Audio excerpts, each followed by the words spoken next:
You're lying in bed right now. The digital clock blinks in the darkness. Maybe it's 11:47 p.m. You've set your alarm for 7 a.m. 8 hours of continuous sleep stretches ahead of you, or at least, that's the plan. You close your eyes, and the world fades away. Nothing interrupts this sleep. No wandering, no waking, no intermediate moments of consciousness. Just one long, unbroken block of rest until morning light forces you awake. But here's the question that should unsettle you. What if everything you know about sleep is wrong?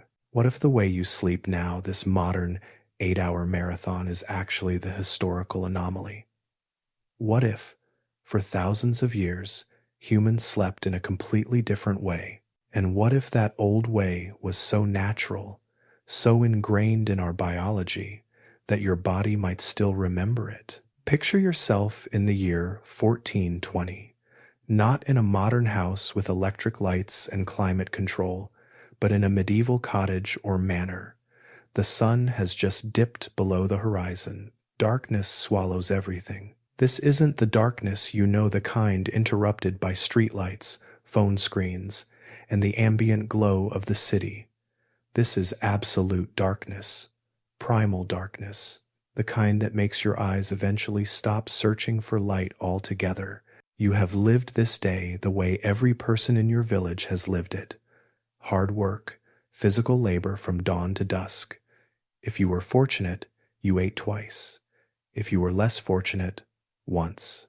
Your body aches with a tiredness that modern people rarely experience. This is not the fatigue of staring at screens. This is the deep, bone-crushing exhaustion of moving your body through space, hauling water, tilling soil, carrying wood, building, repairing, surviving. Now the night has arrived, and you feel something extraordinary happening. The tiredness is not just mental. It's not fighting against restlessness or anxiety about tomorrow. Your body is literally shutting down. Your eyelids grow heavy as though weights have been placed upon them. The ground beneath you, or the straw mattress if you're among the privileged, seems to embrace you like a living thing. You lie down. This moment around the 15th century in medieval Europe represents a time when sleep operated under completely different rules than it does today. From historical records, literary references, and medical texts, we know that the people of the Middle Ages practiced what historians now call biphasic sleep or segmented sleep. This was not considered unusual or problematic. It was simply how humans slept. But before we go deeper, we must understand the stage. Medieval Europe stretched across a vast geography, from the shores of England to the forests of Poland, from the frost-bitten north to the warmer Mediterranean south. The medieval period itself spanned roughly 1,000 years, from the fall of Rome in the 5th century to the beginning of the Renaissance in the 15th century. Yet despite these differences in geography and time, the pattern of segmented sleep remained remarkably consistent across the continent. The primary evidence for this comes from an American historian named Roger Eckerch, who spent decades combing through historical archives, diaries, court records, medical texts, and literature from the pre-industrial world. In the 1,990 seconds, he made a discovery that would reframe our entire understanding of sleep. In a 17th century English legal document, a witness casually mentioned that she had arisen from her first sleep the night a crime occurred. The phrasing was so matter-of-fact that it suggested this was completely ordinary, not noteworthy, not strange, just normal. This single phrase became a thread that Eckerch pulled for decades, and the more he pulled, the more the entire tapestry of history revealed itself. Eckerch found references to first sleep and second sleep scattered throughout medieval and early modern literature. Geoffrey Chaucer, in his masterwork The Canterbury Tales, written between 1000 387, and 1400 casually refers to sleeping patterns that clearly indicate a break in the night. The satirist William Baldwin's Beware the Cat, 1561, contains similar references. These weren't describing anything unusual, they were simply the backdrop of ordinary life. But it wasn't just England. Eckhart discovered evidence of biphasic sleep across the entire pre-industrial world. In France, the first sleep was called premier somme. In Italy, primo sonno. The pattern appeared in Africa, South and Southeast Asia, Australia, South America, and the Middle East. It appeared in the writings of ancient Romans like Livy and Virgil. It appeared in the 8th century BC Greek epic, the Odyssey. The further back Eckhart looked, the more ubiquitous segmented sleep became. What you're approaching now, as you sink into that medieval mattress, is not a personal failure to sleep well. You're approaching something far more fundamental, the rediscovery of how humans were meant to sleep. Here's where the contrast becomes visceral. Right now, in the modern world, if you woke up in the middle of the night, you would likely panic. Your mind would immediately begin the anxious spiral. Why am I awake? Did I sleep enough? Will I be tired tomorrow? This is insomnia. This is a problem that needs solving. You might reach for your phone. The blue light would flood your eyes, disrupting the very hormones that help you sleep. You might check the time obsessively.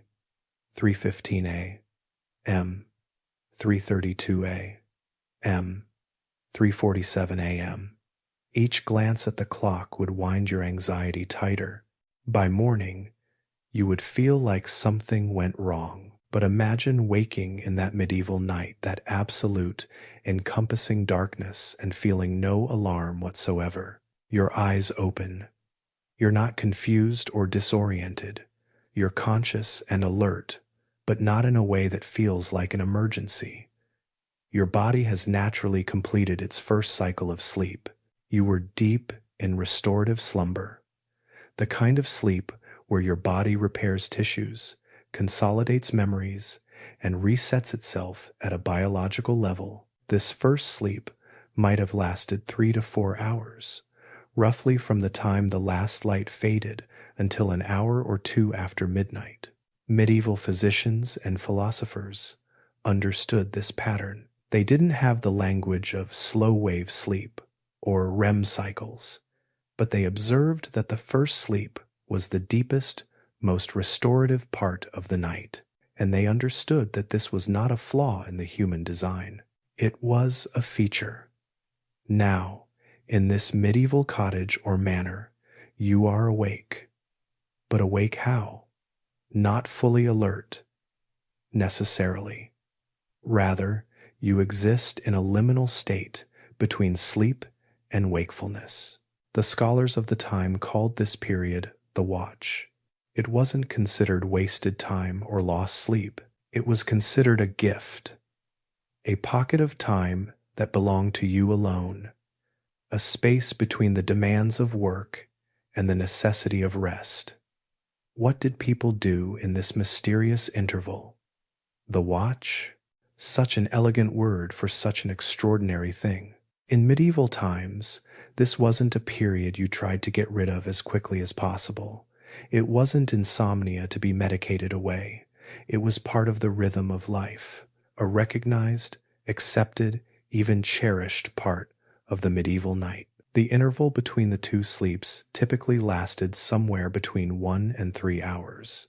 The most common timing placed this waking period somewhere after midnight, often around 1 or 2 a.m., depending on when the first sleep began.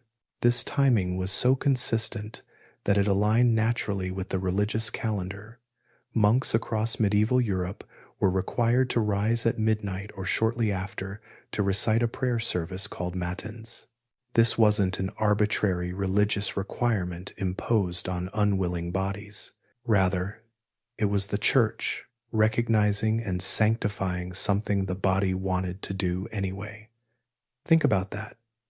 The body naturally woke at a time that aligned perfectly with religious practice.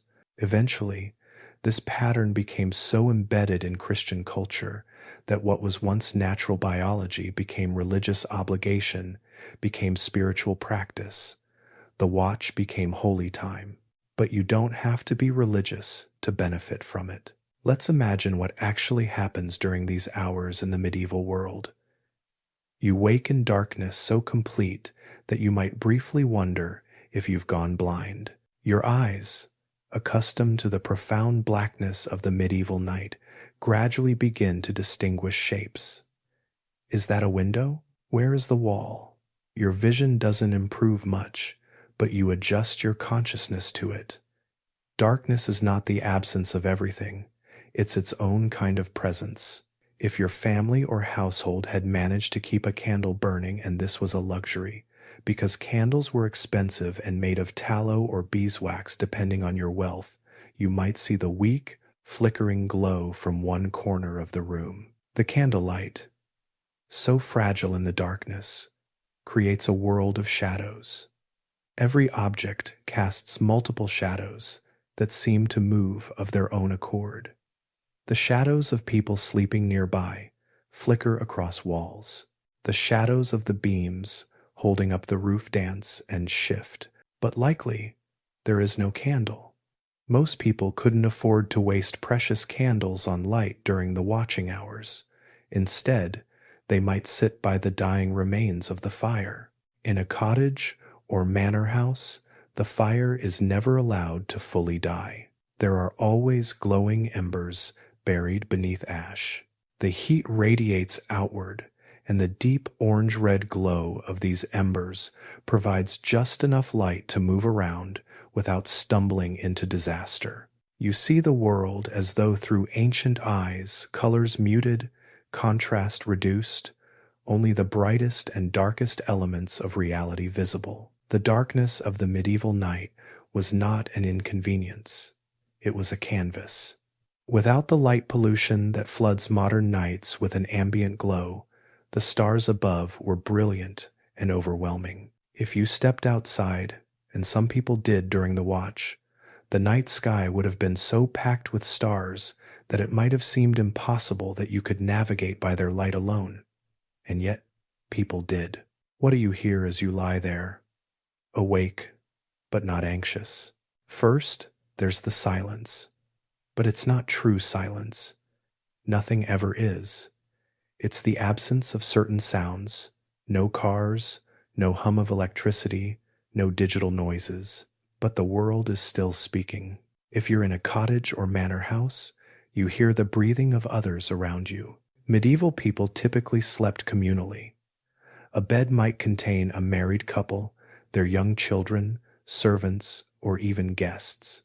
The sounds of sleep surround you, snoring, shifting, the creak of the straw mattress, someone turning over, a child murmuring in a dream. These are the sounds of human closeness, of survival pressed together against the cold and dark. You might hear the animals. If you're in a cottage, there's likely livestock sheltered in the same building. A cow, chickens, perhaps a pig. The cow shifts its weight. The chain attached to its leg clinks softly. A chicken rustles. These creatures are also part of the night soundscape. They are alive and present, and their presence is comforting. You are not alone in the dark. The house itself speaks. Wooden beams settle and creak. Wind pushes against the thatched roof or stone walls, and the building responds with groans and subtle shifts. These sounds that might seem ominous or frightening in a modern context were, for medieval people, the voice of their shelter. The house was alive, protecting them. If you were awake during the watch in winter, you might hear the wind outside, sometimes howling, sometimes merely present, a constant pressure against the building. In summer, you might hear the insects, the sound of night creatures that you would never see, but whose presence you felt.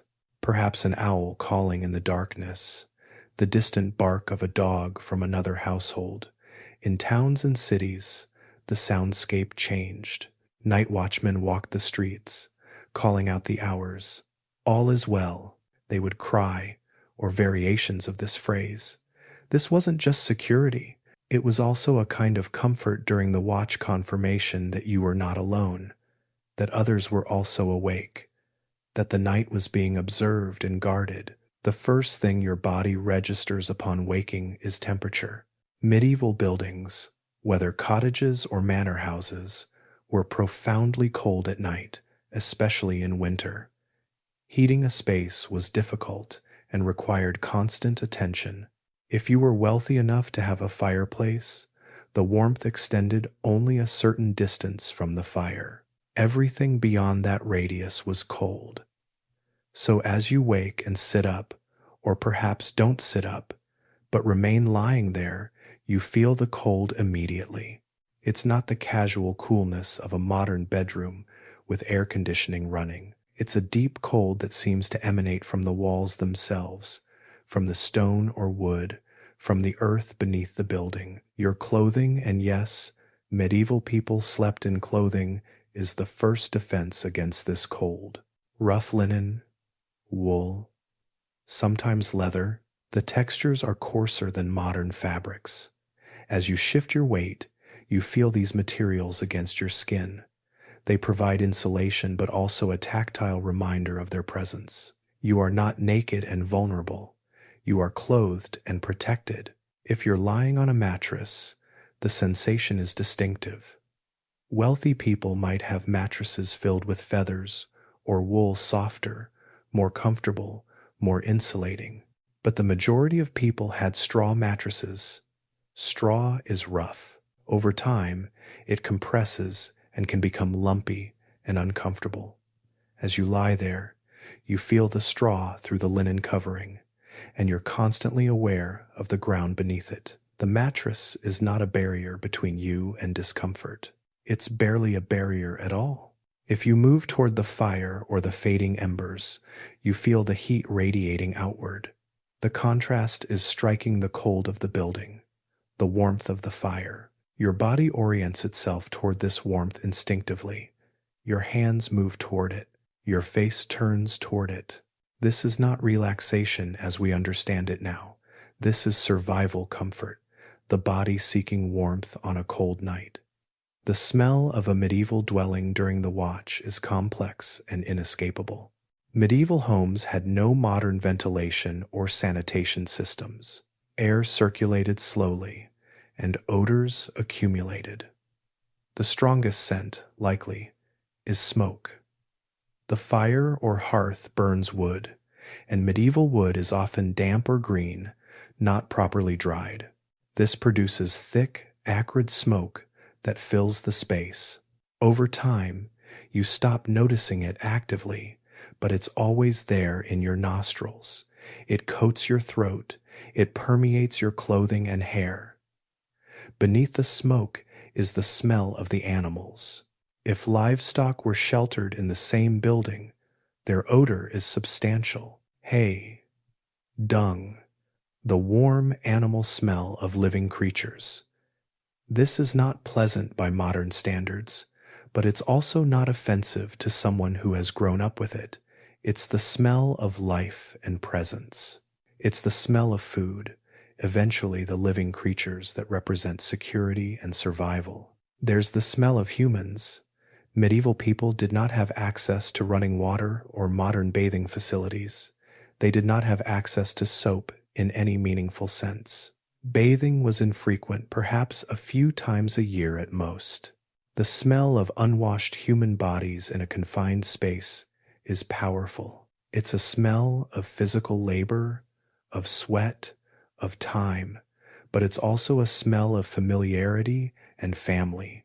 There might be the smell of herbs or plants hanging from the rafters, herbs used for cooking or for attempted medicinal purposes. Smoke from any herbs thrown on the fire for unclear reasons.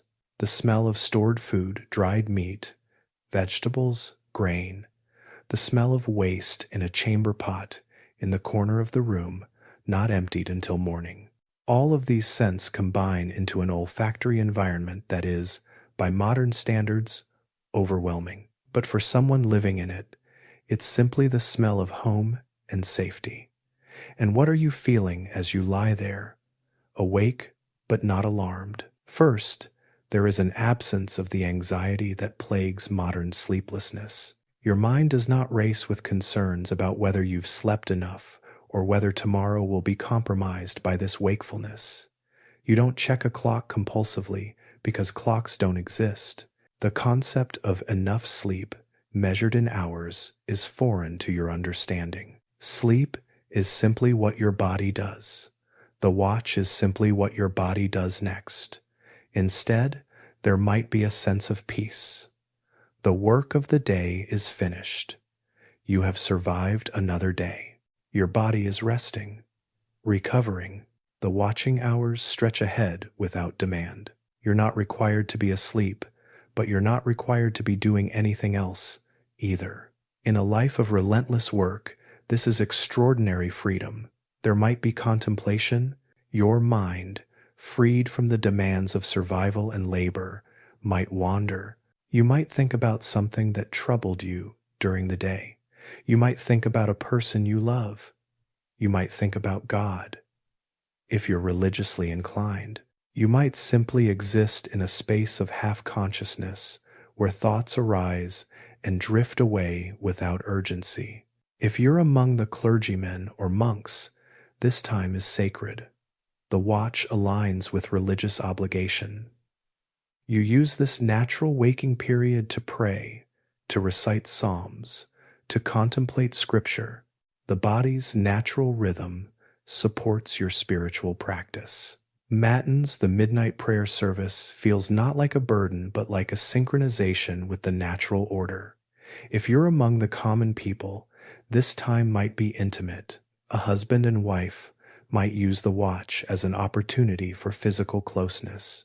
The watch was, in many ways, the most intimate time in a crowded household. When other family members were still sleeping and there was a brief window of semi-privacy. If you're in a household where people share a bed, the watch might be a time of quiet acknowledgement, a conversation in whispers. The hand of someone you live with, touching your arm. The simple knowledge that you are alive and aware together in the darkness. What exactly did medieval people do during the watch? The activities varied based on the season, the person's station in life, and individual inclination. But certain patterns emerge from the historical record. Prayer was common, especially for the religiously devoted. If you were a monk or nun, you had formal obligations. If you were a layperson, you might recite prayers of your own choosing or simply engage in quiet contemplation of spiritual matters. Tending to household tasks was common. The fire needed attention. Embers needed to be stirred. Fuel might need to be added to keep the fire alive through the night. In colder months, the difference between a fire that remains alive and one that dies out completely could mean the difference between comfort and deep cold for the rest of the night. Domestic work also happened. Medieval texts suggest that some people used the watch as a time to do light work, spinning thread, repairing clothing, preparing materials for the next day's labor. This wasn't grueling work. It was light, meditative work that kept the hands occupied while the mind wandered. Reading, for those who could read, was possible during the watch. If a candle or lamp was available, and it was more likely if you were educated and had some wealth, you might read by this light. What would you read? Religious texts? Certainly. Medical texts, if you had access to them. Literature, if you were fortunate enough to have books in your household. Social connection happened. If you woke while others in your bed were still sleeping, you remained still to avoid disturbing them. But if someone else also woke, you might have a quiet conversation, a moment of connection that rarely existed during the demanding hours of daylight. The French physician Laurent Joubert writing in the 16th century, advised that couples use the watch as an opportunity for intimate physical relations. He noted that during this time, people were more relaxed, more unhurried, and therefore such intimacy had more enjoyment and was done better. This suggests that the watch was understood, even by medical authorities, not as lost sleep, but as a legitimate and valuable part of the night. What does this pattern of waking and returning to sleep reveal about medieval life? What does it tell us about the human relationship with sleep and consciousness? Perhaps the most profound observation is this: medieval people were not fighting their biology. They were living in accordance with it.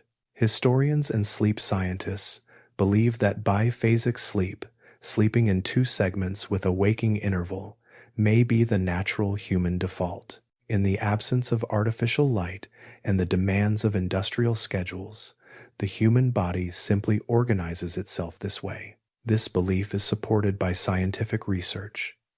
In the 1,990 seconds, sleep scientist Thomas Ware conducted an experiment at the National Institute of Mental Health. He placed 15 men in a dark room for 14 hours each day with no artificial light. After 4 weeks, something remarkable happened. Their sleep patterns naturally reorganized themselves into biphasic sleep. They weren't trained to do this. They weren't told to do this. Their bodies simply reverted to this pattern when artificial light was removed. What this suggests is that the modern pattern of 8 continuous hours of sleep, which we take as natural and inevitable, is actually the historical aberration. The medieval pattern, which lasted for millennia, was the true natural state. This has implications for how we understand medieval spirituality, too. When monks rose at midnight to pray, they weren't fighting exhaustion.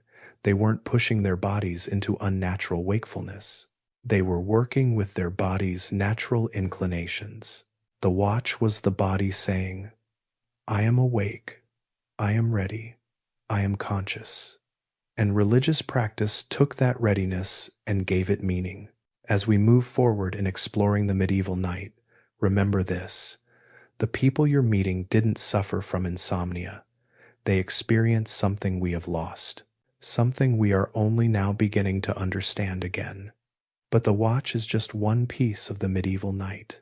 Once this interval of wakefulness passes, whether it lasted an hour or stretched into 3, the sleeping person would return to bed. And here's where the medieval night revealed another fundamental difference from our modern experience. The second sleep would come. Lighter than the first, less deep, more dreamlike. Some medieval philosophers believed that dreams during the second sleep were more grounded in reality, while dreams from before the first waking were more symbolic or prophetic. Whether or not this was true neurologically, it reveals something important about how medieval people conceptualize sleep, not as a blank nothing, but as a complex terrain with different regions and different qualities. But before we explore the second sleep, we must understand something crucial about the physical environments where all this sleeping happened. You need to know what the medieval night looked like beyond the bed. What surrounded these sleepers? How did the space itself shape the experience of sleep? In the next section, we'll move outward. We'll step beyond the bed into the cottage or manor house.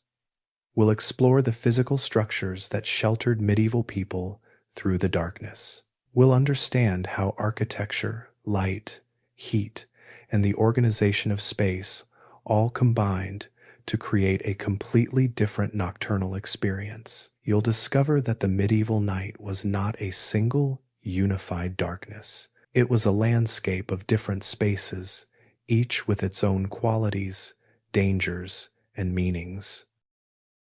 The watch has ended. Your interval of wakefulness has passed, whether it lasted 45 minutes or stretched closer to 3 hours. Your body, satisfied with its exploration of consciousness, begins to settle again. The heaviness returns to your eyelids.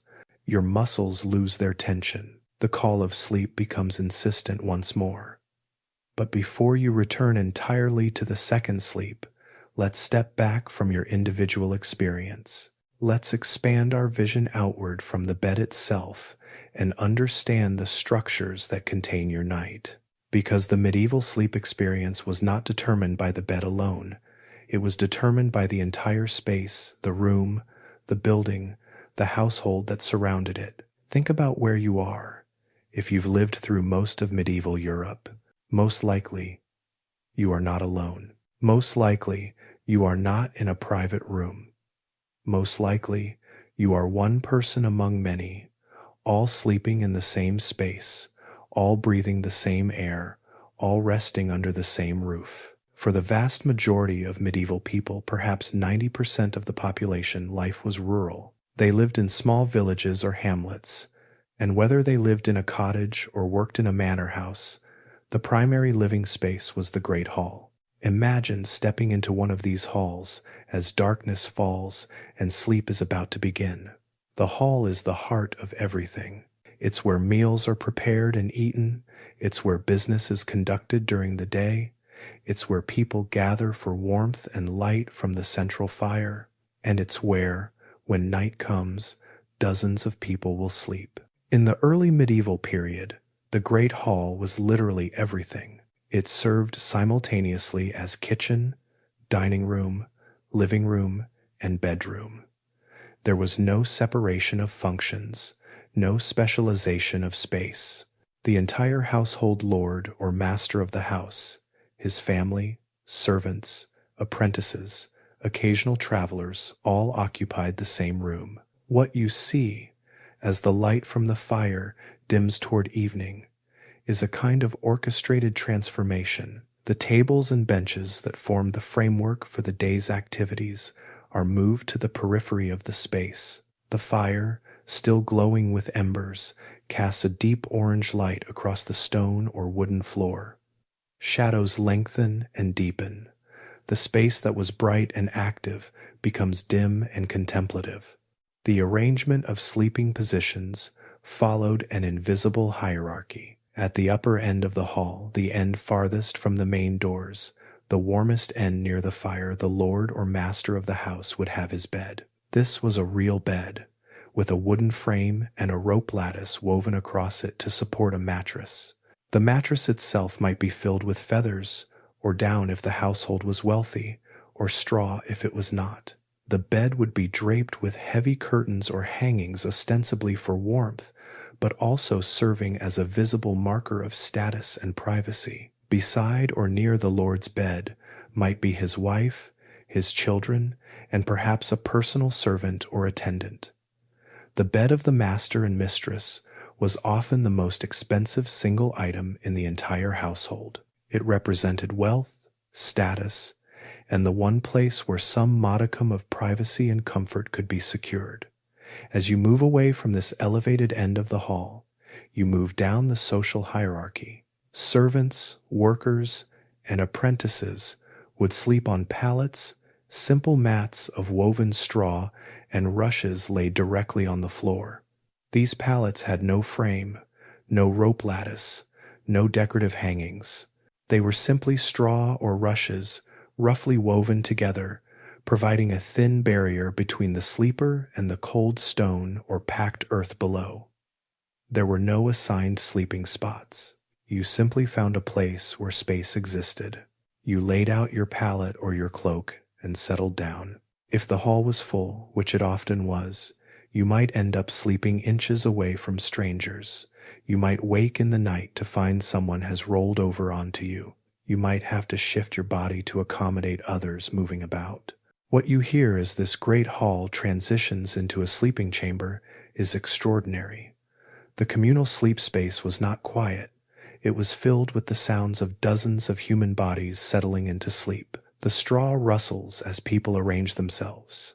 Rough woolen blankets are drawn up. Someone coughs. A child cries out, then settles. Someone snores not delicately, but with a deep, rasping sound. An old man wheezes. A couple whispers to each other in the darkness. Feet shuffle, chains rattle. If the household included a prisoner or a particularly valuable enslaved person, they might be chained near the fire, visible and contained. If livestock was sheltered in the same building and in many cottages and some manor houses, it was you would also hear the animals.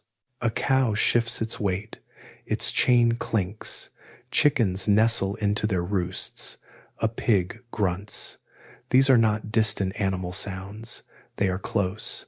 They are part of the same soundscape as human sleep. The fire continues to crackle and pop. Medieval fires were never allowed to completely extinguish. The reason was practical. Starting a fire was enormously difficult without modern tools. The process involved striking sparks, carefully nurturing tinder, building kindling into flame, so the fire was maintained through the night, even in sleep. This meant that throughout the night, the fire would pop and shift, occasionally sending sparks into the air. This sound continues during sleep.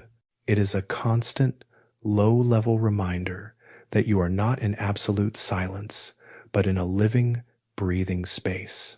Outside the hall, wind might be pressing against the roof. Rain might be drumming on the thatch or wooden shingles. Thunder might rumble in the distance. But from inside the hall, these external sounds seem distant, muffled by the walls and the roof. The immediate sound environment is dominated by human breathing, animal sounds, and the fire. Despite the presence of the fire, the Great Hall is cold. Medieval buildings had no insulation as we understand it. Heat rose through the roof and was lost. Drafts entered through gaps around doors and windows, and through the very mortar joints in stone walls. The fire provided warmth only in its immediate vicinity, perhaps extending 10 to 15 feet from the flames. If you slept near the fire, you were warm. In fact, you might be uncomfortably warm on the side facing the flames while cold on the other side of your body. Your face might be flushed with heat while your back shivers. But if you slept farther from the fire, and the great hall extended away from the heat in all directions, the cold became serious. This is why people huddled together. It wasn't primarily for social reasons, though companionship was certainly valued.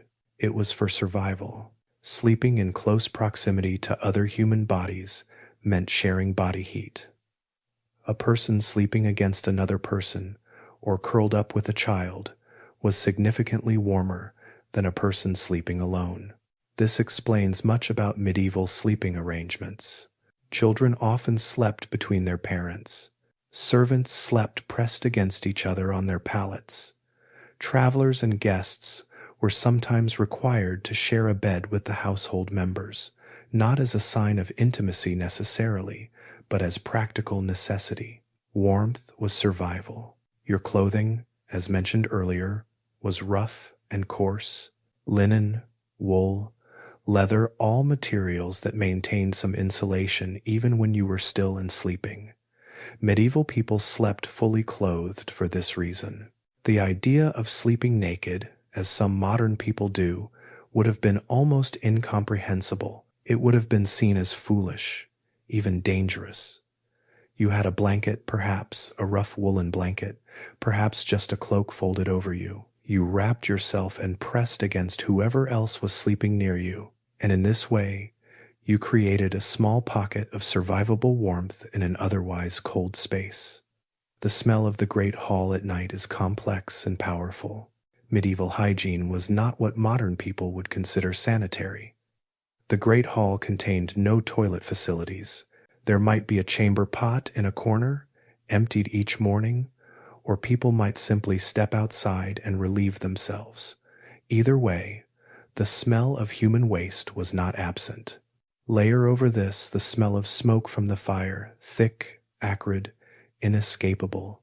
Layer over this the smell of animals.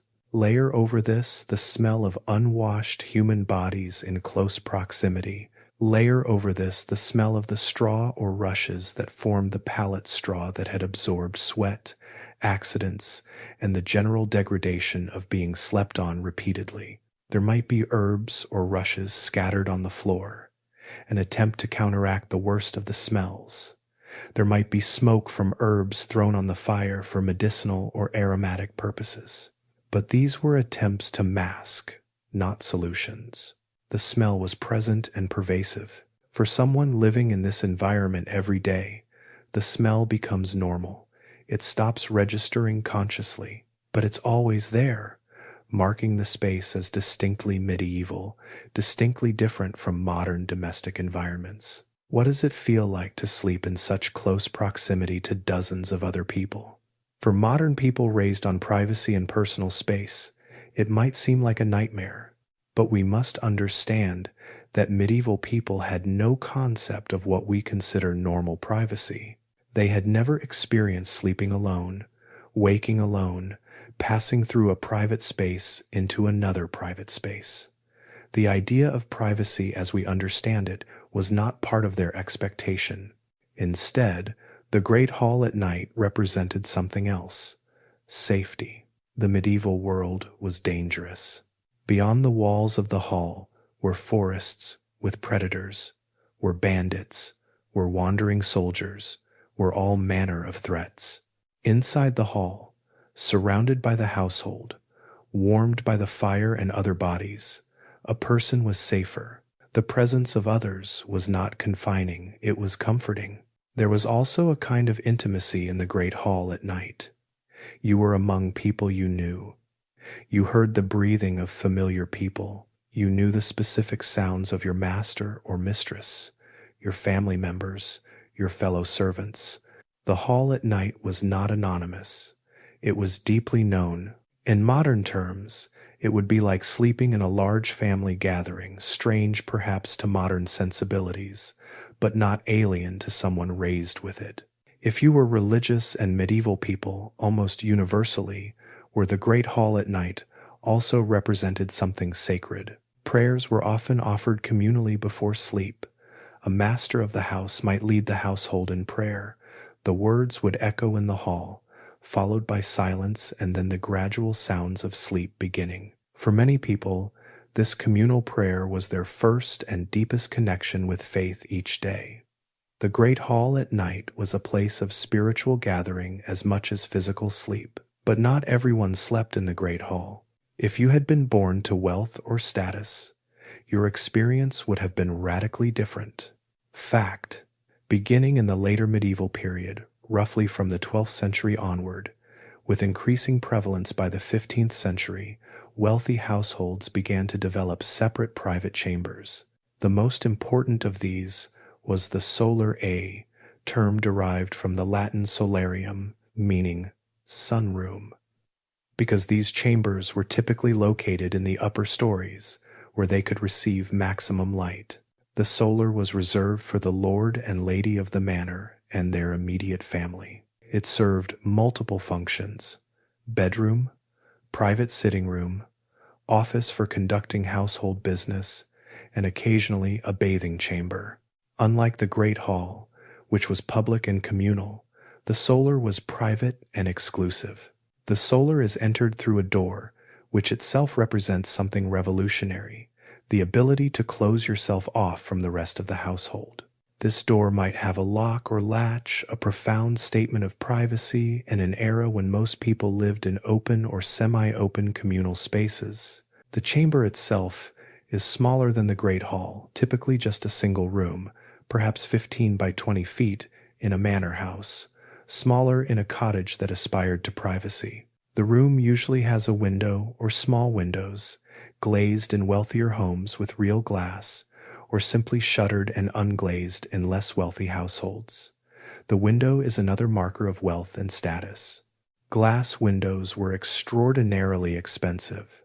Most people never saw glass in their homes, but a lord or wealthy merchant could afford it, and these windows became markers of power and superiority. The most dominant feature of the solar is the bed. This bed is large, a 4-poster bed, its posts rising toward the ceiling. The bed has a rope lattice woven across it to support the mattress. The mattress is filled with feathers or down so much softer and more comfortable than straw. On top of the mattress are fine linen sheets and heavy woolen or silk blankets. The bed is draped with a canopy of heavy fabric, and this canopy is draped with curtains that can be pulled closed around the bed, creating an entirely enclosed sleeping space within the room. Why these heavy curtains and canopy? Partially for warmth, they trap the sleeper's body heat during the cold medieval night, but equally for privacy. Even within a private room, the bed with its curtains represented the ultimate private space. A person could retreat into the bed, pull the curtains closed, and exist in a small, enclosed world of their own.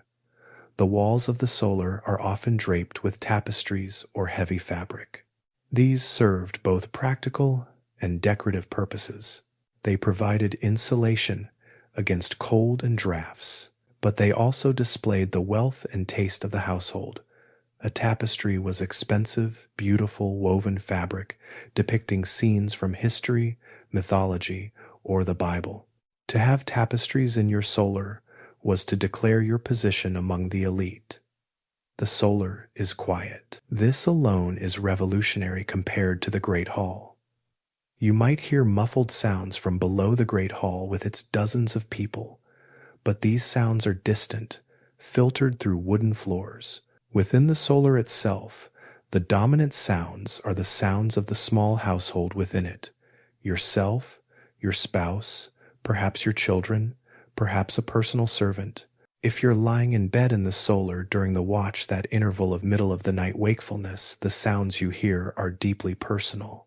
The breathing of your spouse beside you, the occasional creak of the bed as someone shifts position, the sound of your servant sleeping on a pallet on the floor nearby. Yes, even in the solar, servants might sleep, though on the floor rather than in a bed. The pop and crackle of the fire, if one is maintained in the solar, a luxury not all could afford. Outside the solar, you might hear the sounds of the household below, servants working, animals moving, but these are external to your space. You can close a door against them. The contrast in physical sensation between sleeping in the Great Hall and sleeping in the solar is profound. The solar, if it has a fireplace, is warmer.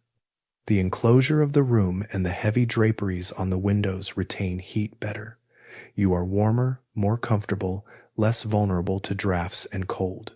The mattress beneath you is softer. The sheets against your skin are finer, not the rough linen of common cloth, but specifically woven linen meant for comfort. The blankets are heavier, better insulated. You sink into the bed, and your body feels supported and protected in a way that sleeping on a pallet in the Great Hall could never provide. The curtains of the bed, when drawn closed, create an enclosed space. Inside this space, it's even warmer. Your body heat, trapped by the curtains, creates an almost womb-like environment.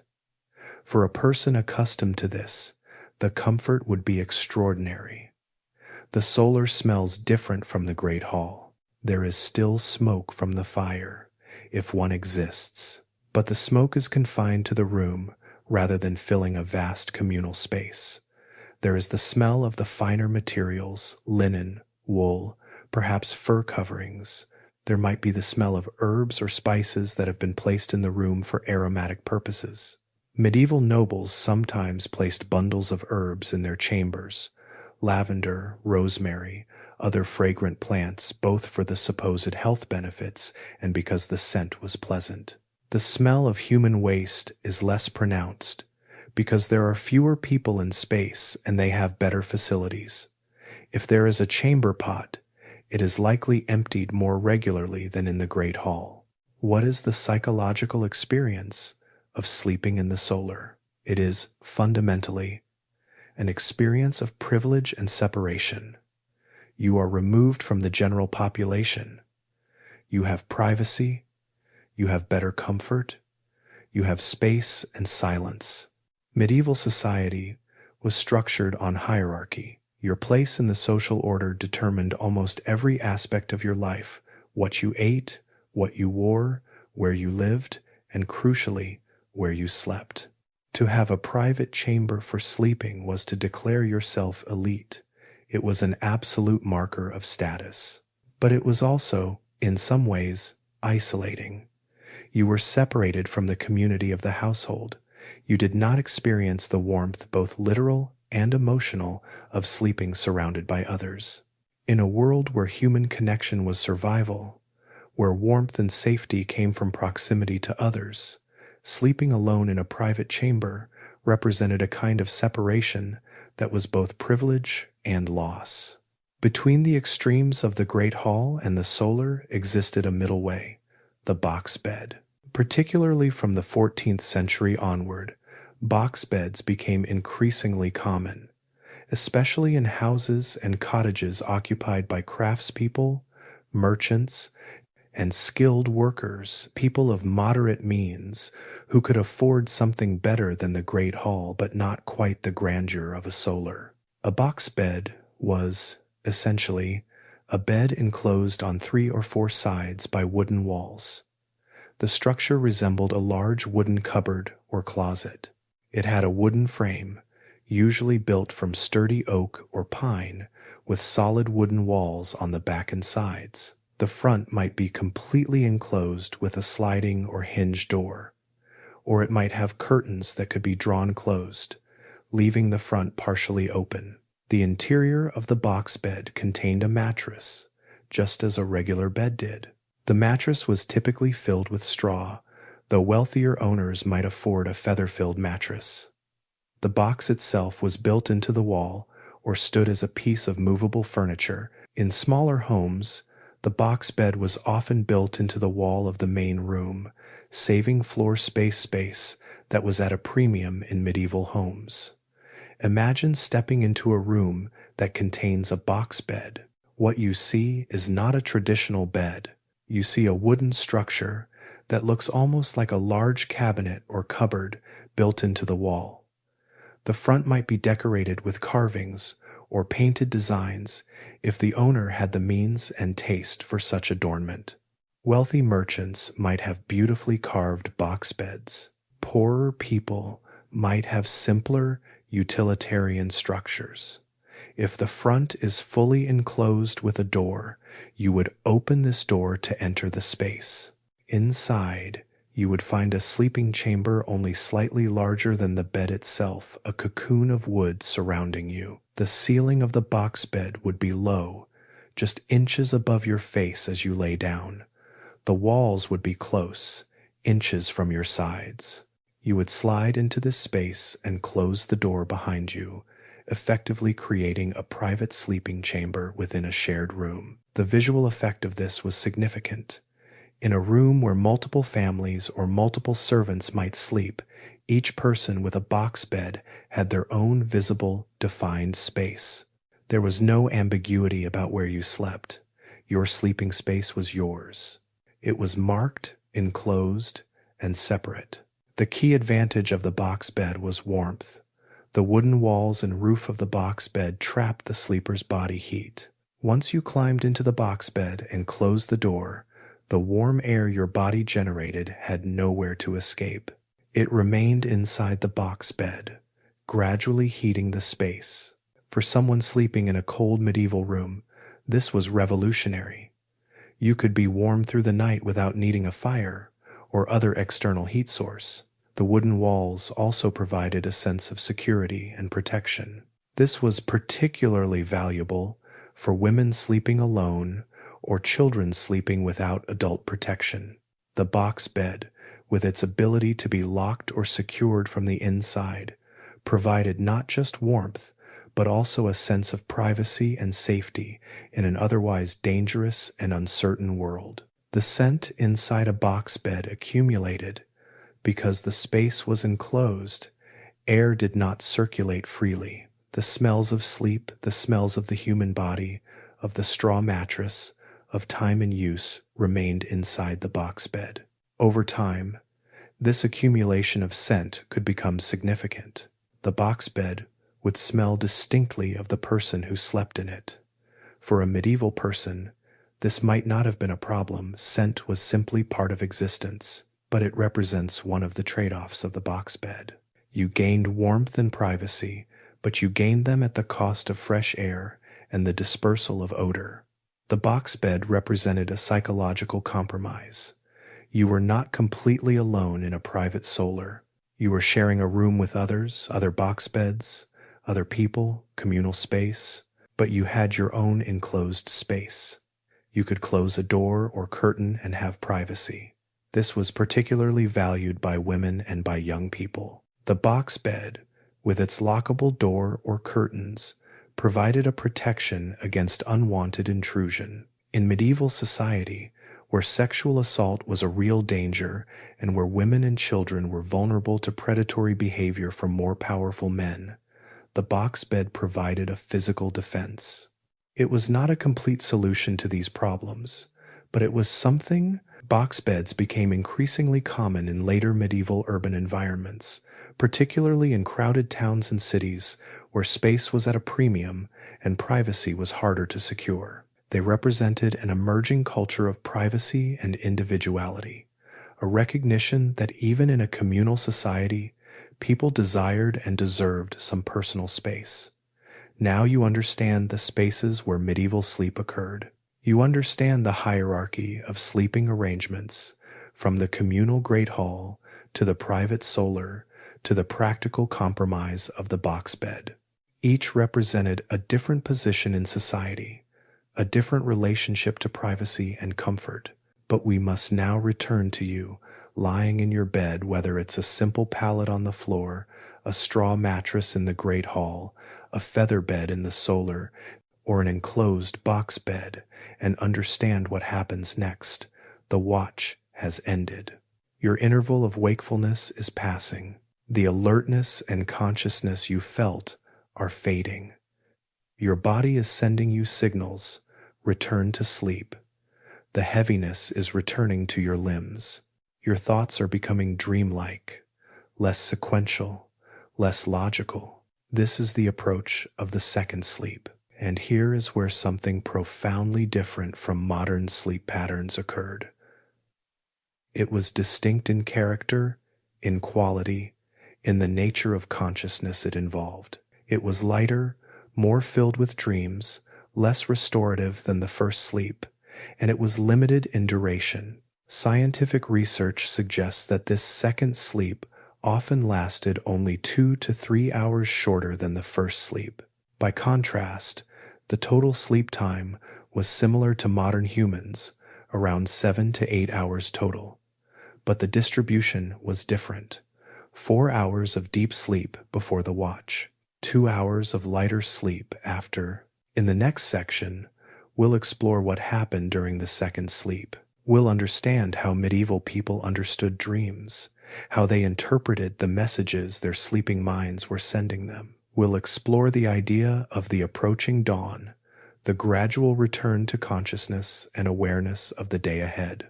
Most importantly, we'll understand that for medieval people, sleep was not a monolithic experience. It was a landscape with texture and variation. It had depths and surfaces. It had periods of profound unconsciousness and periods of near wakefulness. It had multiple personalities and multiple meanings. The second sleep was the last chapter of the medieval night, and it was where the night began its transformation into morning. The watch is ending. You can feel it happening, even if you cannot articulate exactly what you feel. Your body is sending signals, subtle, unmistakable signals, that the interval of wakefulness is drawing to a close. Your eyelids have begun to feel heavy again. Not the crushing heaviness of the first approach to sleep, but a gentle weight, an invitation. Your thoughts, which may have been relatively clear and sequential during the watch prayers, thoughts, conversations, are now becoming fragmented and dreamlike. A thought begins, trails away, morphs into something else. Logic is loosening its grip. You're entering what medieval physicians called dorveil, a French term that combines the words for sleep and wakefulness. It's the in-between state, the boundary zone. the place where conscious thought and dream begin to merge. This is the threshold of the second sleep. And here is where medieval sleep becomes profoundly different from what we experience in modern times. Modern sleep science has confirmed what medieval people seem to understand intuitively. The second sleep is qualitatively different from the first. It is lighter, more filled with dreams, less devoted to the deep restoration that the first sleep provides. To understand what medieval people believed was happening to them as they entered the second sleep, we must briefly understand their theory of how sleep itself worked. Medieval physicians inherited their understanding of sleep primarily from ancient Greek and Roman sources. The most influential theory came from the Greek philosopher Aristotle, whose writings on sleep, particularly his work De Somno et Vigilia, or On Sleep and Wakefulness, dominated medieval medical thinking. According to Aristotle's theory, sleep was not simply a shutdown of consciousness. Rather, it was the result of a physiological process. When food was eaten and digested, the process of digestion generated warm vapors, what medieval physicians called concoction. These vapors rose up from the stomach toward the head, carrying with them heat and moisture. When these vapors reached the brain, they caused it to become cool and moist, and this cooling and moistening of the brain was what induced sleep. By this logic, the type of sleep you experienced varied depending on the nature of these vapors and their quantity. The first sleep, which came soon after you had eaten dinner and settled into bed, was the result of abundant vapors still actively rising from the stomach. This produced a deep, heavy sleep, the vapors essentially flooding the brain with their cooling, moistening influence. But as time passed and the work of digestion continued, something changed. The vapors gradually diminished. The brain was no longer flooded with moisture. It began to dry out again, to cool less intensely. And at the precise moment when the balance shifted, when the brain had cooled and moistened enough to induce sleep, but not so much as to prevent all consciousness, a person naturally woke. This is why the watch existed. It was the moment when the brain had partially recovered from the deep moistening of the first sleep, but had not yet fully awakened. It was a transitional state, natural, inevitable, part of how the body was designed to work. And now, as you return to bed after the watch, the process begins again. But it is not the same as before. There are fewer vapors now. The brain cannot be flooded again as it was during the first sleep. Instead, what follows is a different kind of sleep altogether. As you close your eyes and prepare to return to sleep, something begins to happen that did not happen or happen much less frequently during the first sleep. You begin to dream. Medieval physicians and philosophers believed that dreams were not random neural noise, as modern neuroscience sometimes characterizes them. Rather, dreams were the work of the soul, the anima. In medieval understanding, the soul was not separate from the body in the way that later Christian theologians sometimes suggested. Rather, the soul was intimately linked to the body, operating through the body, using the body's sensory apparatus.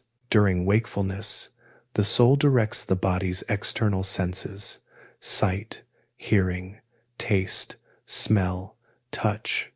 The soul perceives the external world through these senses. But during sleep, particularly during the second sleep, when consciousness had partially released its grip, the soul entered what we might call an internal mode. Medieval physicians believed that the soul withdrew itself into the innermost parts of the body and began to perceive things internally rather than externally. What did the soul perceive? According to medieval medical and philosophical texts, the soul perceived the impressions of the day, things seen, heard, experienced. The soul also perceived desires and longing that the conscious mind might have suppressed. The soul perceived bodily states, hunger, pain, imbalance. And all of these internal perceptions were presented to the dreamer's imagination as dreams. Dreams, in other words, were the imagination's translation of the soul's internal perceptions into visual narratives, but not all dreams were equal. Medieval philosophers developed a sophisticated hierarchy of dreams, and where your dream appeared in this hierarchy determined its significance. At the very top of the hierarchy were divine visions, dreams sent directly by God or by God's angels. These dreams were considered to be external to the dreamer, not generated from the dreamer's own mind at all. They were messages, communication from the divine realm. These dreams were taken with profound seriousness. If you experienced a divine vision, you paid attention. Below the divine visions were dreams that arose from bodily states, hunger, illness, imbalance of the humors. If you were hungry, you might dream of food. If your body was too hot because of an excess of the hot and dry humor, yellow bile, you might dream of cool water and dark caves. These dreams were messages from your body, interpreted through the imagination. Below these were dreams that represented the replay of the day's events, what we might now call processing dreams or memory consolidation. These dreams simply presented the images, sounds, and experiences of the day in novel combinations. You had seen a bird that morning. Now it appeared in your dream wearing a crown. You had heard two people arguing. Now the argument took place underwater. These dreams were the imagination's way of sorting and filling the day's experiences. At the bottom of the hierarchy were nightmares and disturbing dreams, dreams that arose from anxiety, worry, and the disturbance of the mind. These were considered the least spiritually significant but often the most emotionally powerful. Here's where second sleep dreams held a special place in medieval consciousness. Many medieval philosophers and physicians believed that dreams during the second sleep had unique properties. They believed that because the body was more rested by this point, and the brain less flooded with the thick vapors of digestion, the dreamer entered a state of greater clarity and awareness. Some medieval thinkers suggested that dreams during the second sleep were more likely to be prophetic, more likely to contain genuine messages from the divine realm. Why? Because the mind was no longer clouded by the heaviness of active digestion. You were more conscious, even in sleep, than you were during the first sleep. And this partial consciousness, this state between sleeping and waking, was considered ideal for receiving divine messages. Think about this. In medieval theology and philosophy, God communicated with humans through dreams. Jacob's ladder, Joseph's dreams of the sheaves, Pharaoh's dreams, these were all biblical examples of God using dreams to convey important messages. The medieval church recognized that dreams could carry spiritual significance, and the second sleep, with its unique qualities lighter, more filled with consciousness, less flooded with the vapors of digestion, was considered the most likely time for such communication. This is one reason why monks and nuns valued the second sleep so highly. For the clergy, the interval between first and second sleep was matins, the midnight prayer service. But the second sleep that followed was equally important. You would return to bed refreshed by prayer, your mind prepared for spiritual receptivity, and then you would sleep in a state that was uniquely conducive to divine communication. What did second sleep dreams actually feel like to the medieval person lying in their bed? We don't have direct access to subjective dream reports from medieval people. They didn't record their dreams systematically the way modern sleep scientists do. But we do have accounts from medieval literature and from later written descriptions that preserved medieval assumptions about dreams. The experience would have felt qualitatively different from ordinary sleep. You would have been aware that you were dreaming, or at least more aware than during the first sleep. The The dream world would have felt vividly real, but also somehow strange, displaced, not quite logical. Time would have moved differently. Events that seemed to take hours might have occupied just minutes of actual sleep time. You might have experienced greater control over your dreams, or at least greater awareness of yourself as a dreaming consciousness. You might have been able to recognize that the impossible things happening around you, flying, swimming underwater while breathing air, talking to people long dead, were not really happening in the external world. And in this state of lucid or semi-lucid dreaming, you might have contemplated spiritual truths, worked through worries or problems, or received what you interpreted as messages from beyond your ordinary consciousness. What, physically, would you be experiencing as you lay in your second sleep? Your body temperature would be slightly elevated, warmed by the bed, by blankets, perhaps by a spouse beside you.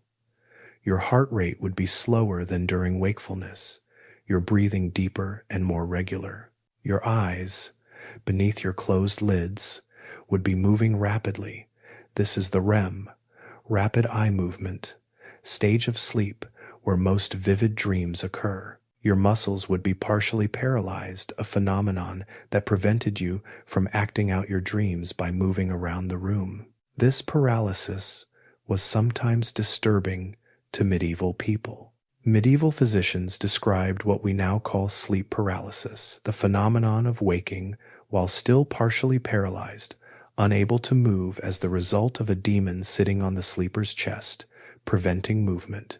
But mostly, your body would be quiet, still, restful, though in a different way than during the first sleep. If the first sleep was the sleep of total submission to exhaustion and unconsciousness, the second sleep was the sleep of the mind, the sleep where thoughts and images moved and played while the body rested. The second sleep did not last as long as the first sleep. Historical analysis suggests that the second sleep typically lasted somewhere between 2 and 3 hours shorter than the first sleep, which might have lasted 4 to 5 hours.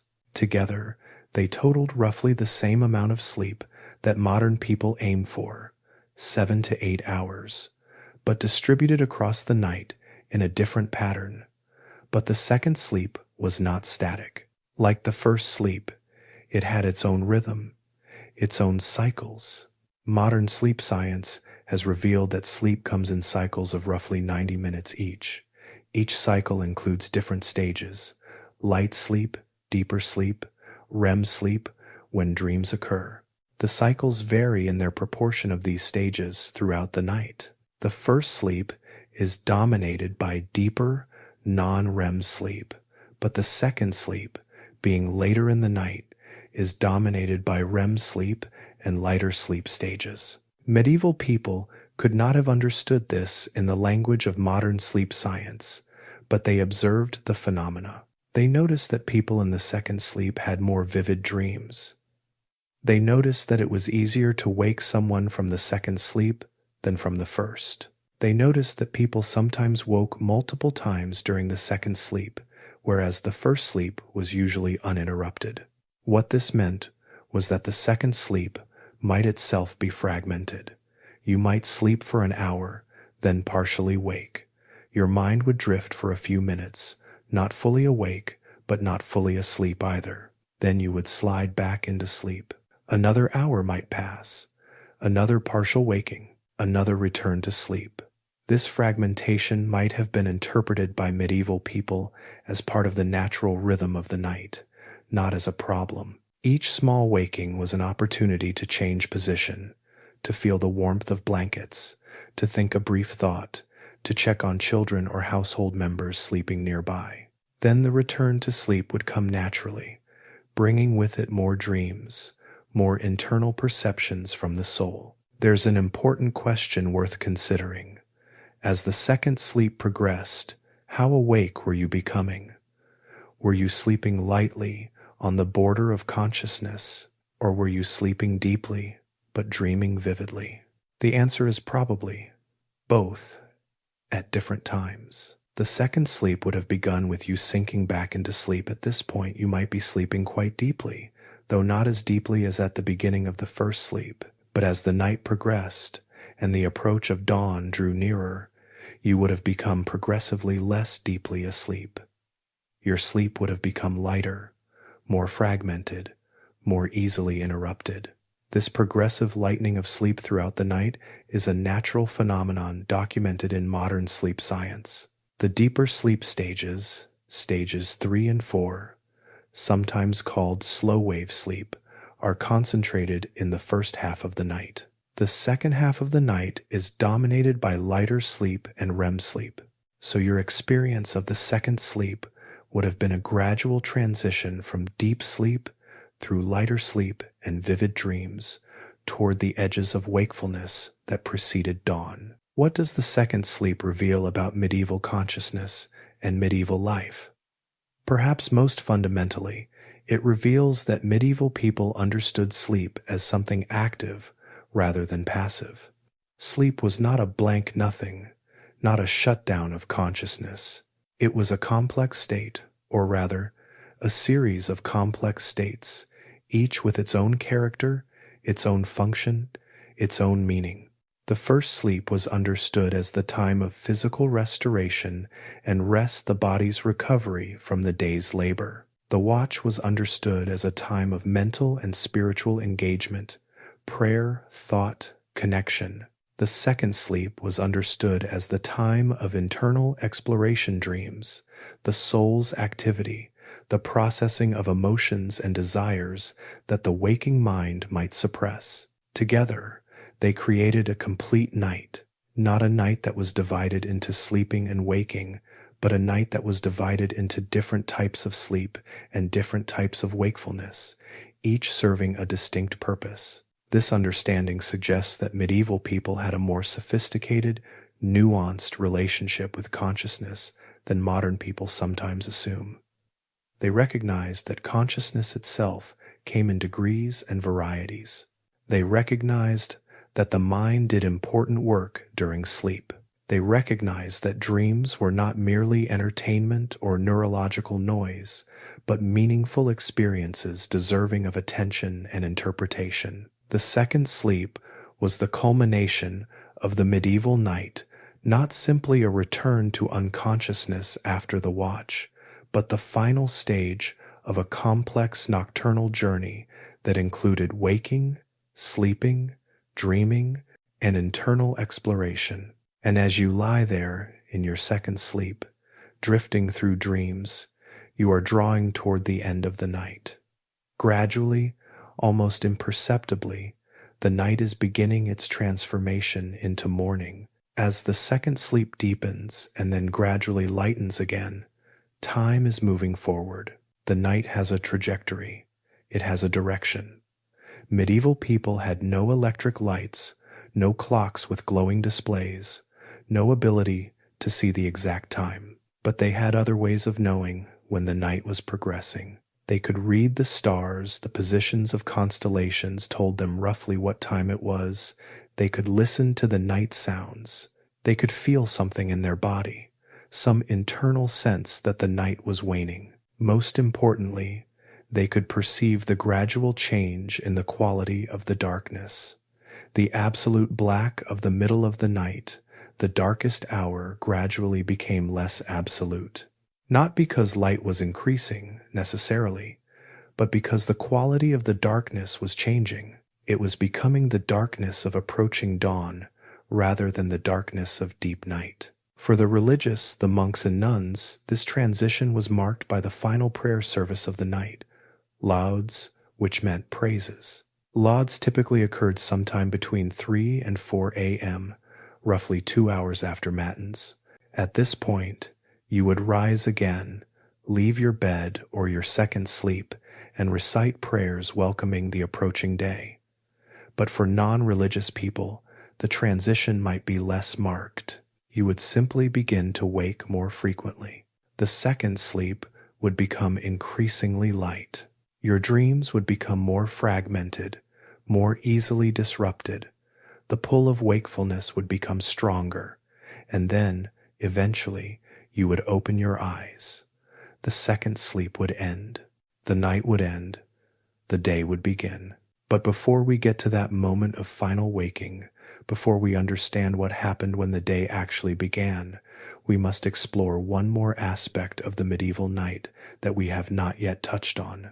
We must understand what happened when things went wrong, when sleep did not come, when the night was disrupted, when the natural patterns were broken.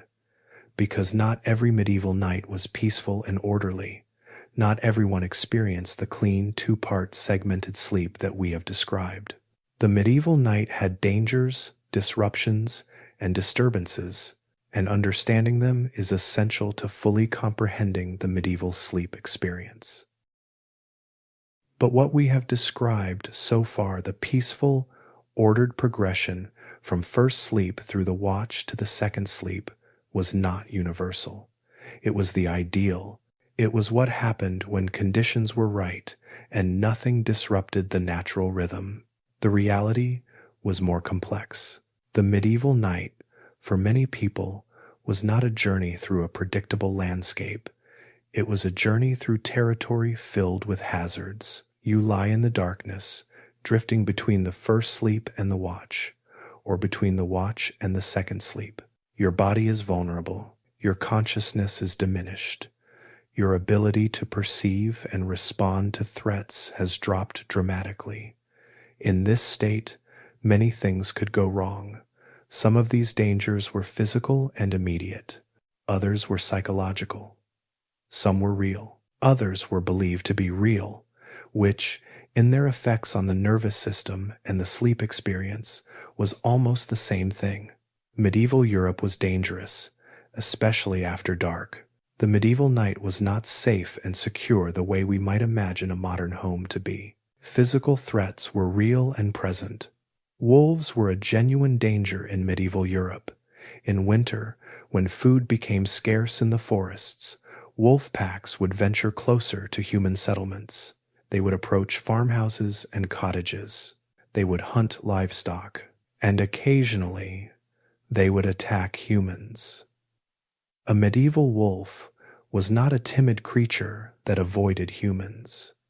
It was a predator that had learned to associate human settlements with food opportunities. If you lived on the edge of a village or in a remote farmhouse, the sound of wolves howling in the darkness would have been genuinely terrifying. The sound itself, a distant, eerie howling that seemed to echo endlessly, would have carried profound psychological weight. It meant that beyond the walls of your shelter, lethal danger was prowling. Beyond wolves, there were other wild animals. Boars, which were particularly aggressive and dangerous.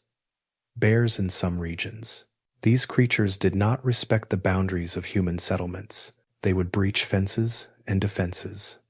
They would kill livestock and occasionally humans.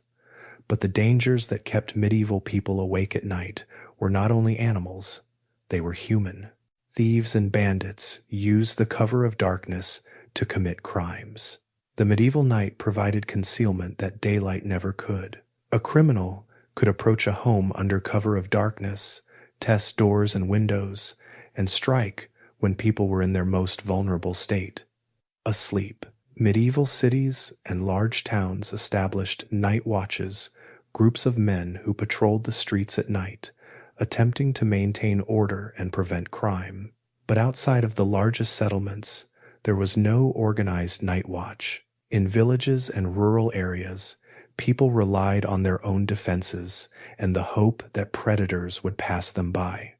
The penalty for being caught outside after curfew was severe. Medieval towns and cities imposed strict curfews, usually enforced by a bell that rang to signal the beginning of the curfew period.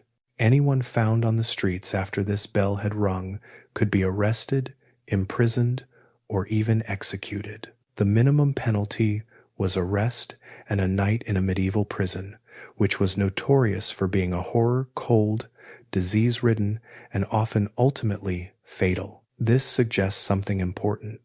Medieval authorities believed controlling the night was so vital to safety and order that they were willing to impose draconian penalties on anyone who moved about unsupervised after dark.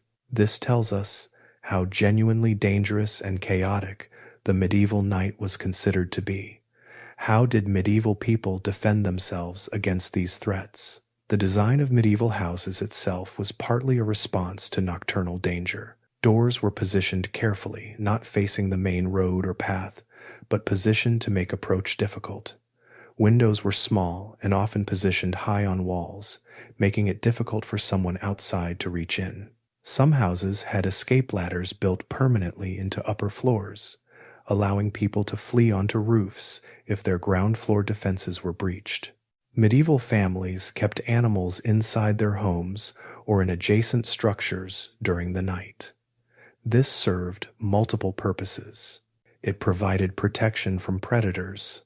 It provided warmth, but it also meant that if wolves or thieves approached, the animals would react. Chickens would create a commotion. A dog would bark. This would alert the household to danger. Families would gather together in their sleeping spaces. The Great Hall, despite its crowding and lack of privacy, was safer than sleeping alone or in small isolated groups. There was safety in numbers. If danger came, there were multiple people to respond. If one person slept, another could watch. Some households kept weapons near their sleeping spaces. Swords, axes, or crude clubs were positioned so they could be grabbed quickly in an emergency. While most medieval people could not afford quality weapons, they would have improvised tools that could serve a defensive purpose if needed. Smoke was sometimes used strategically. Burning damp wood or certain herbs created thick smoke that wolves and bears generally avoided.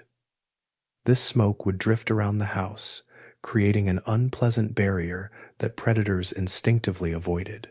What was the psychological effect of living with these threats? How did the knowledge that dangers were present affect sleep? Medieval people could never completely relax into sleep. There was always a part of consciousness, even in deep sleep.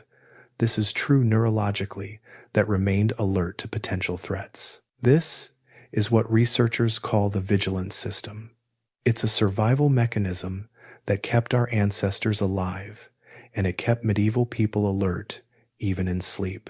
This explains why medieval people might have experienced more frequent partial waking during the night than is typical for modern people in safe environments. They were not all awakening precisely at the watch time due to physiological sleep cycles. Many of them were awakening due to alertness to possible danger, a sound outside, a shifting in the darkness, a feeling of wrongness that penetrated even the deep unconsciousness of sleep. This also explains why the ability to return to sleep after waking was considered a skill or even a gift. If you woke to a false alarm, a sound that turned out to be wind, or a deer passing, not a predator or thief, you had to be able to calm your nervous system and return to sleep. Some people apparently could do this easily. Others struggled. Those who struggled would have been exhausted. But the dangers of the medieval night were not only physical, there were psychological dangers as well. Dangers that existed entirely in the mind, but which were experienced as vividly real. Medieval people frequently reported experiencing a condition known as the incubus, or the nightmare proper. This condition involved waking in the middle of the night unable to move, experiencing a crushing pressure on the chest, and perceiving a demonic or monstrous presence attacking you. The experience, as described in medieval texts and medical works, was absolutely terrifying. One account describes a man named Stephen who experienced incubus attacks so frequently that he became desperate with fear. His servants would sit beside his bed at night, ready to wake him and sit him upright at the first signs of distress. They would even pull his hair to rouse him from the paralysis. When the incubus attacks came, and they came repeatedly through the night, Stephen would scream and cry out, begging his servants to wake him, to save him from the demon that was killing him. What was actually happening? Modern sleep science recognizes this experience as sleep paralysis, a phenomenon where a person's consciousness awakens while their body remains in the muscle, atonia paralysis, that naturally occurs during REM sleep. The brain, awakening in this state of paralysis, interprets the sensations and the dream imagery that may still be playing out and creates a narrative of external attack. But medieval people did not have this framework. They did not understand it as a neurological phenomenon. What they understood was that a demonic force, often described as a demon, a witch, or some form of supernatural creature, was physically present in the room, attacking the sleeper, attempting to crush them, sometimes attempting to possess them or kill them. This experience was not rare. References to incubus and nightmare attacks appear throughout medieval medical texts, religious literature, and miracle accounts. It was common enough that medieval physicians developed theories about what caused it, and medieval theologians developed spiritual understandings of how to combat it. Medieval physicians believed that nightmares and incubus attacks arose from a combination of physical and emotional causes. The physical causes included an excess of dark bile in the body, melancholy, a disturbance of the humors, or a blockage in the passages through which the vital spirits moved. But equally important were emotional causes. Fear, worry, anguish, and anxiety were understood to disturb sleep and induce nightmares. A person who went to bed anxious about something, worried about debt or illness or conflict with family members or anything else, was more likely to experience nightmares than a person who went to bed at peace. This understanding was, in fact, consistent with modern neuroscience. Anxiety and stress do contribute to nightmare frequency. The neurochemistry of anxiety makes the brain more reactive to threat stimuli, both during waking and during sleep. From a spiritual perspective, medieval Christianity taught that demons were real entities that were actively working to harm and tempt humans. The night, being dark and chaotic, was understood as a time when demonic forces were particularly active. Sleep itself, being a state where consciousness was diminished and defenses were lowered, was a time when demons could particularly easily attack. To combat this threat, medieval Christians employed various strategies. Prayer before sleep was considered essential. The recitation of protective prayers, the Lord's Prayer, or prayers to specific saints, was believed to create a spiritual barrier against demonic attack. Some people wore amulets or kept objects considered holy near their beds. The most powerful protection, it was believed, was religious faith and moral purity. If you lived righteously and maintained a strong spiritual life, you were less vulnerable to demonic attack. Conversely, if you were sinful or morally compromised, you were more vulnerable to nightmares and demonic assault. What we must understand about these nightmares and the fear of demonic attack is that they were not trivial. They were not simply bad dreams that you woke from and forgot about. Medieval medical texts describe how nightmare sufferers would dread falling asleep.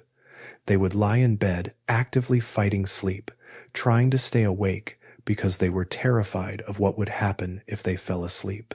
This created a terrible psychological trap. The more you feared sleep, the more anxious you became. The more anxious you became, the worse your nightmares would be. The worse your nightmares were, the more you would dread sleep. It was a self-reinforcing cycle of psychological terror. For some people, this cycle became severe enough to be recognized as a medical condition requiring treatment. Medieval physicians would prescribe various remedies, herbal teas designed to calm the humors, baths, changes in diet, moral instruction, spiritual counseling. Some would recommend sleeping with others present, the reassuring presence of other people, reducing anxiety and making nightmare attacks less likely. And then, gradually, the night would end. Whether your night had been peaceful and orderly, moving through the clean progression of first sleep, watch, and second sleep, or whether it had been disrupted by anxiety, nightmares, or fear of external threats, the night had a terminal point. It could not last forever. Medieval people had no electric alarm clocks, no way to precisely set when they would wake, but they had other signals. The most reliable signal was the approach of dawn. Some people could perceive the changing quality of the darkness as it approached dawn. The absolute black of the deep night gradually shifted, not to light, exactly, but to a different quality of darkness. It was a darkness that felt pregnant with the approaching day. It was the darkness of ending rather than continuation. The stars would begin to shift in the sky. Those who could read the stars, and many medieval people could, at least in a basic way, would recognize the approach of dawn by the positions of particular constellations. For those in religious communities, the approach of dawn was marked by the final night prayers. Lauds, the prayer of praises, was typically sung somewhere around the approach of dawn, roughly 3 to 4 a.m. The recitation of prayers greeting the approaching day and praising God for the night's survival was the final major event of the medieval night. Church bells would ring to mark the prayer times. Monastic bells would summon monks and nuns to lauds. City bells would eventually ring to announce the end of curfew and the safe passage of time through another night. But for most ordinary people, for peasants, craftspeople, merchants, anyone not bound by monastic discipline, the actual moment of waking was less precisely marked. You would wake gradually. The second sleep would become progressively lighter. Eventually, you would open your eyes. The night would be over. What happened then? How did the day begin? Your eyes open, perhaps gradually, perhaps suddenly. Perhaps you have been lying with eyes open for a few minutes already, in that strange state of half-sleep that precedes full waking. The quality of the darkness has changed. It is no longer the deep, impenetrable darkness of the night. It is the darkness of very early morning, the darkness that contains within it the knowledge that light is coming. It is a different darkness than it was 3 hours ago. You are aware of sounds around you. If you are in the great hall with dozens of other people, you notice that the sounds have changed. The deep, rhythmic breathing of people in profound sleep has shifted. There are more stirrings, more movements, more signs of partial waking. If you are in the solar with your spouse, you notice your spouse beginning to wake beside you. Perhaps they are waking before you. Perhaps they wake at your movement. If you are in a box bed, you lie in the semi-darkness of the enclosed space, feeling the warmth of your own body, feeling the slight stuffiness of the air that has been breathed through the night. And now the day is beginning.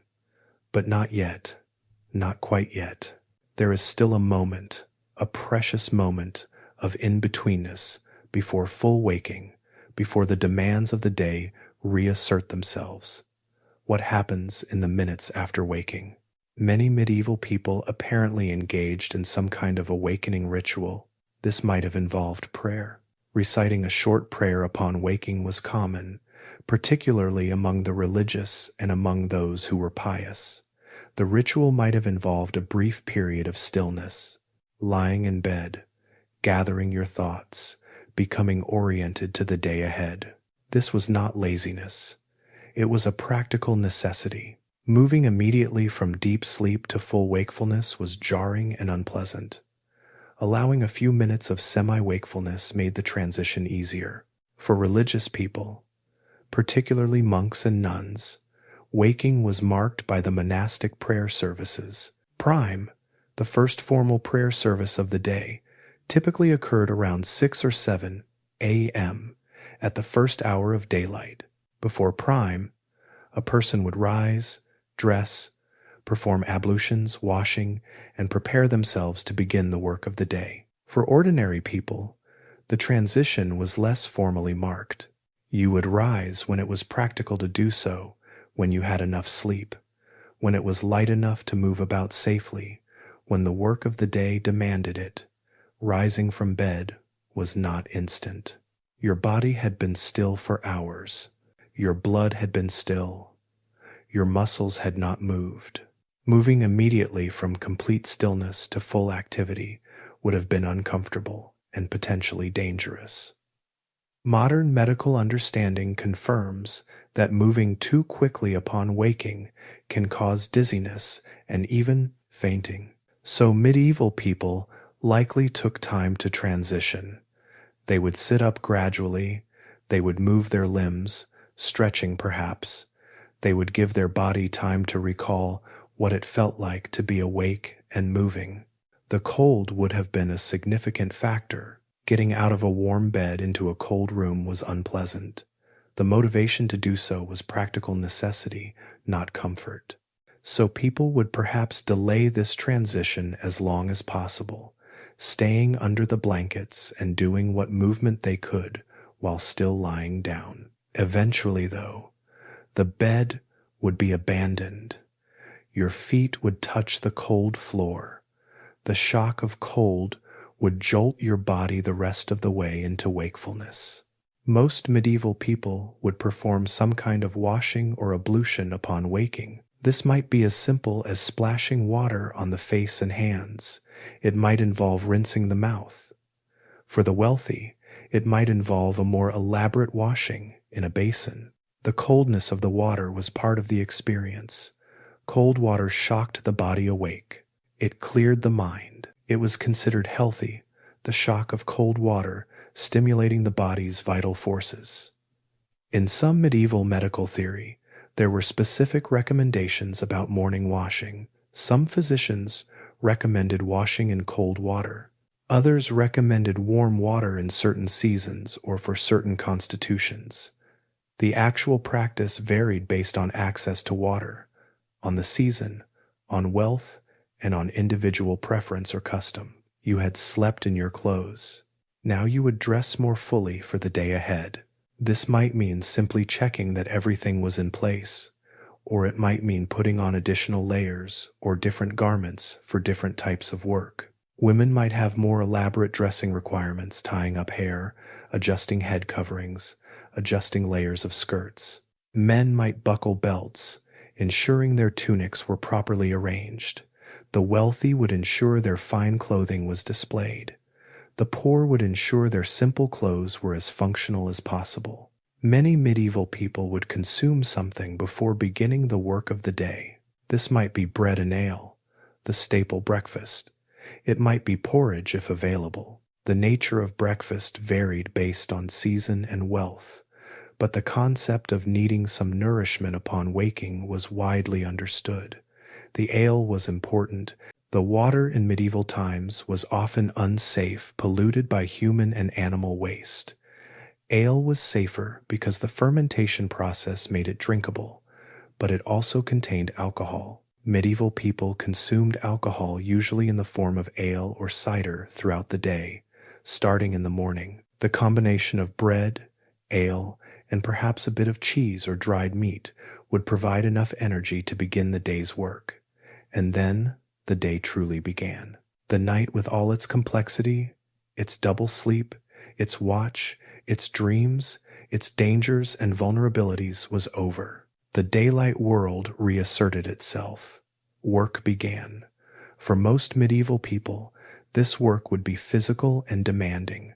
For peasants, it was field work or household labor. For craftspeople, it was work in their trade. For the clergy, it was prayer, teaching, or administrative work. For the nobility, it was governance, hunting, or the management of estates. The day had its own rhythm and logic, but that is a different story than the night. We have journeyed through the medieval night. We have traveled from the moment you lay down to sleep, through the deep darkness of the first sleep, into the watch and its interval of wakefulness and contemplation, into the second sleep with its vivid dreams, and finally to the awakening as the night ended and the day began. What have we learned about medieval sleep? What does it mean? Perhaps the most fundamental observation is this: medieval sleep was not a failure or a degraded version of modern sleep. Medieval sleep was a valid, functional, adaptive human sleep pattern that served the needs and circumstances of the time. It was not inferior to modern sleep. It was simply different. The segmented sleep pattern, biphasic sleep, the watch, the division of sleep into first and second sleep appears to have been the natural human default for thousands of years. It was not invented by medieval people. It appears in ancient Greek and Roman literature. It appears in references to sleep patterns across cultures around the world. It appears in sleep laboratory studies when modern humans are placed in continuous darkness without artificial light. What this suggests is that industrial civilization, with its electric lighting and standardized work schedules, has forced modern humans into a sleep pattern that is not actually our biological default. We have adapted to it. We have accommodated it. We have convinced ourselves that 8 hours of continuous sleep is natural. But by historical and cross-cultural standards, it is actually rather peculiar. The watch, the interval of wakefulness in the middle of the night, served important functions in medieval life. It was a time for prayer and spiritual practice. It was a time for work and household tasks. It was a time for intimacy and connection with family members. It was a time of mental and psychological freedom, not demanded for work, not demanded for survival. It was simply time that belonged to you. Some historians and sleep scientists have suggested that the elimination of the watch, to the disappearance of segmented sleep during the Industrial Revolution, represented a loss. The watch provided a kind of psychological and spiritual richness that is harder to find in the modern, continuously busy world. The elimination of the watch meant the elimination of this pocket of time. But we must also acknowledge that the medieval night was genuinely difficult and dangerous in ways that are hard for modern people to imagine. Darkness was absolute. The cold was severe. Disease was prevalent. External dangers, predators, thieves, violence were real and present. The psychological weight of these dangers affected sleep and waking. The medieval person did not sleep peacefully through the night, surrounded by modern safety systems and security. They slept with alertness, with some part of their consciousness always available to respond to danger. This was not a peaceful sleep. It was an alert sleep, vigilant sleep. This hypervigilance throughout the night would have been exhausting in a different way than modern exhaustion. It was not the exhaustion of overstimulation. It was the exhaustion of carrying constant potential threats. What emerges from this examination of medieval sleep is a picture of medieval consciousness that is more complex and nuanced than sometimes assumed. Medieval people understood sleep as a complex landscape with different regions and different meanings. They understood wakefulness as something that came in degrees, not as a binary state of fully asleep or fully awake. They understood dreams as meaningful experiences worthy of attention and interpretation. They understood the night as having spiritual significance. They understood the body and mind as deeply interconnected, with worries and anxieties affecting physical health and physical conditions affecting mental states. In many ways, this understanding was more sophisticated than the modern tendency to treat sleep as a uniform necessity and dreams as mere neurological noise. What does the medieval sleep pattern tell us about modern sleep and modern life? Perhaps it suggests that the standardization of sleep into one continuous 8-hour block is not the only way humans can sleep. Perhaps some people might find segmented sleep more natural or more satisfying. Perhaps breaking sleep into 2 periods, with an interval of wakefulness in between, would provide benefits that continuous sleep does not. But equally, perhaps modern continuous sleep represents a genuine adaptation to modern life. The constant demands of work and productivity might make segmented sleep impractical in contemporary civilization. You cannot leave your work shift to return to the watch in the middle of the night. You must be continuously available during working hours. Or perhaps there is a middle ground. Perhaps modern people could occasionally experience something like the watch, an intentional period of wakefulness in the middle of the night, used for contemplation or quiet activity, rather than returning immediately to sleep. Perhaps this could provide some of the psychological and spiritual benefits of the medieval watch without requiring the complete reorganization of modern life. The point is not that modern people should necessarily return to medieval sleep patterns. The point is that understanding how humans slept in a different time reveals that there is nothing inevitable or natural about the way we sleep now. Our sleep patterns are shaped by our technology, our economics, and our social structures. Different patterns are possible. Different patterns have been practiced. Different patterns might serve us better. As this journey through the medieval night comes to an end, what remains? Perhaps what remains is a deep recognition of our shared humanity with the people of the past. When we imagine a medieval person lying in bed in the darkness, drifting through the first sleep, then waking to the watch, then returning to the second sleep, we are imagining something profoundly familiar. We are imagining a consciousness not so different from our own. Consciousness subject to the same bodily needs for rest. Consciousness capable of dreams and thoughts and worries. Consciousness aware of vulnerability and seeking safety and comfort. The medieval person did not have electric lights or central heating or modern medicine, but they had the same fundamental human needs that we have. They needed sleep, they needed safety, they needed meaning and spiritual connection. They needed time to themselves. They needed periods of rest and recovery. And they created a sleep pattern that met those needs. Given the circumstances of their time, we have created a different sleep pattern to meet the needs of our time. It is not necessarily better. It is not necessarily worse. It is different. It is shaped by different circumstances.